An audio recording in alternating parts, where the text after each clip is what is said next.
President Trump delivering a new warning to Iran: make a deal or else. That threat coming on the heels of more than 3,000 American soldiers landing in the Middle East. Since the war began, oil prices have gone up and up, which means higher prices at the pump for American drivers. NBC's Capitol Hill correspondent Melanie Zanona has details tonight.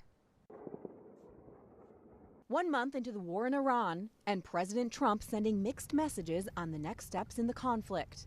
Today, threatening civilian infrastructure in a post on social media, writing that if for any reason a deal is not shortly reached, he will obliterate that country's electric plants, oil wells, and Iran's key oil export hub, Karg Island. President Trump is going to move forward unabated, and he expects the Iranian regime to make a deal with the administration. But the president also saying Sunday night that U.S. and Iranian negotiators are working on a ceasefire deal. Well, they're agreeing with us on the plan. I mean, we asked for 15 things, and for the most part, we're going to be asking for a couple of other things. Iran has denied any talks. Talks are continuing and going well. The Strait of Hormuz continues to be a focal point of contention, with 20% of the global oil inventory stuck there.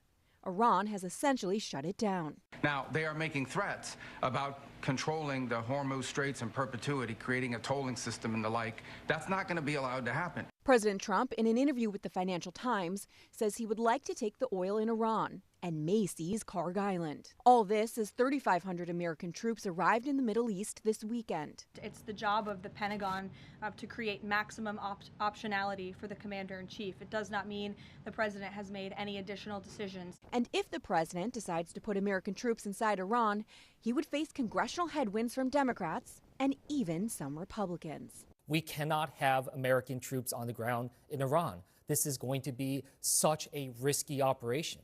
And for what purpose? If we're going to do a conventional ground operation with Marines and 82nd Airborne, that is a ground war that I believe Congress should have a say in. We should be briefed on.